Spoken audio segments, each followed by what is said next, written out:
Bonjour les gars, bienvenue dans cette nouvelle vidéo. Alors, je fais cette nouvelle vidéo suite à la vidéo précédente que nous avons vue sur comment participer à un concours sur Kaggle, comment voir son classement. Si vous vous souvenez les gars, pour ceux qui ont vu la vidéo, il s'agissait de choisir un concours au hasard sur Kaggle, de participer et de voir notre classement. Alors, je vous avais promis que je devais un peu voir les paramètres du modèle et voir si je peux améliorer mon score les gars. Donc aujourd'hui, je vais juste vous montrer mon score. En fait, j'ai fait de mon mieux pour pouvoir améliorer le score. Ça m'a donné ce que ça m'a donné. Mon objectif, c'était de tomber dans le top 5. Mais malheureusement, les gars, en tout cas, vous allez voir, j'ai fait de mon mieux et j'ai obtenu mon classement. Parce que la dernière fois, si vous vous souvenez, on était dans les 1300. Mais j'ai fait de mon mieux, les gars. On verra maintenant à quelle position je suis. Donc, on avait choisi la compétition si je me souviens bien. On peut revoir, hein. Donc voilà, c'était ça, le Titanic. On avait choisi cette compétition.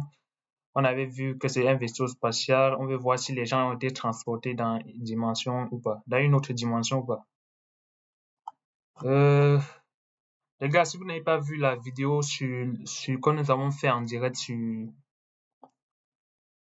ce concours, n'hésitez pas à aller voir et de participer aussi au concours, les gars. Vous pouvez avoir une meilleure place.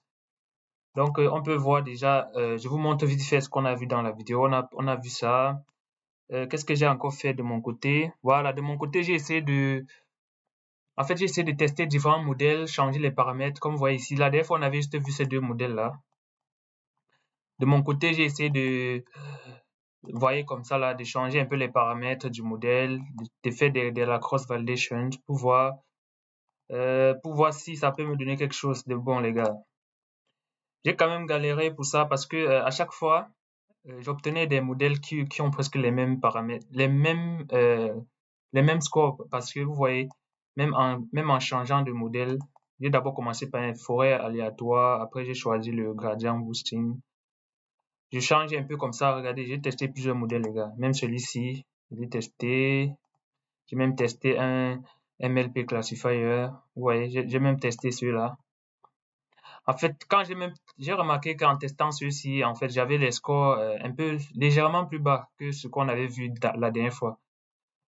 Donc, la dernière fois, on était dans les 0,78%, je pense, lors de la soumission. Donc, j'ai testé ce modèle, j'ai vu que ça me retenait à peu près le même rang. Donc, je suis revenu dans le traitement des données ici. Oui, ici, je pense. Euh, voilà, je suis revenu ici, j'ai essayé d'améliorer mon dataset. Vous voyez, par exemple, la dernière fois, on avait supprimé la cabine, si on avait supprimé. Du coup, j'ai vu qu'on pouvait extraire certaines informations dessus. Là, je l'ai extrait ces informations. Après, qu'est-ce que j'ai fait? Euh, on avait vu ça. On avait vu ça. En fait, c'est tout ce que j'ai fait, hein. Non, non, après, j'ai fait aussi ça. Après, j'ai fait aussi ça, les gars. En fait, j'ai ajouté de nouvelles features, comme vous voyez ici. J'ai ajouté des features supplémentaires. Par exemple, en calculant ces nouvelles features, comme ça, comme vous voyez, les gars. Donc, c'est ce que j'ai fait. Et après avoir fait ça, j'ai obtenu un modèle légèrement différent. Vous voyez, avec un score un peu de 13. Parce que la dernière fois, je pense, on était dans les 0,15. Là, j'ai obtenu 0,13, ce qui est un peu plus mieux. Et maintenant, si on repart voir notre classement, ici, je clique sur moi ici. Ah, voilà, ça me trouve. Vous voyez, les gars, nous sommes 259. C'est pas mal par rapport à ce qu'on avait, mais en fait, il n'y a pas une grande différence parce que ici, nous sommes 259 avec 0,8. La dernière fois, on était à 0,78, donc c'est pas très différent quand même, mais ça nous a propulsé dans le classement, les gars. Donc, en fait, si vous regardez, par exemple, je suis là 259. En fait, le premier, il a quand même un bon score. Mais par contre, le deuxième, vous voyez ici, par exemple, le deuxième, les gars, c'est pas un score aussi différent que, vous voyez. Donc, il suffit juste d'améliorer un peu votre modèle pour tomber dans le top 5, les gars. Donc, Moi, je fais de mon mieux. J'ai fait de mon mieux, j'ai stagné autour de cette valeur-là. Donc, du coup, je peux vous montrer toutes les soumissions que j'ai fait. Est-ce que je peux voir mes soumissions? Voilà, ici. Non, c'est pas ici.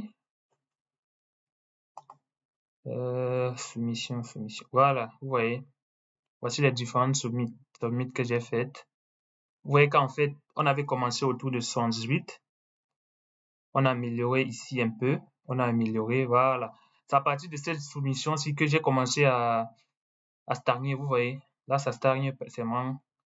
Après, même après certaines améliorations, je continuais plutôt à chuter. Donc, du coup, j'ai vu que je ne pouvais plus faire mieux que ça. Donc, sinon, voici, je voulais juste vous montrer ce classement, les gars. J'espère que vous avez aimé ce tuto et que ça vous a aidé de votre côté, les gars. Parce que parfois, les gens ne savent pas que des compétitions comme ça existent et qu'ils peuvent participer. Comme je vous ai dit, les gars, vous pouvez participer à ce genre de compétition. Si vous êtes très fort, si vous êtes très bon, vous gagnez de l'argent ici, les gars. Donc, d'ici là, les gars, portez-vous bien et n'hésitez pas vraiment à suivre la série que nous avons vue sur la vidéo que nous avons vue sur cette compétition, les gars. Et d'ici là, portez-vous bien et à très bientôt, les gars. Ciao, ciao.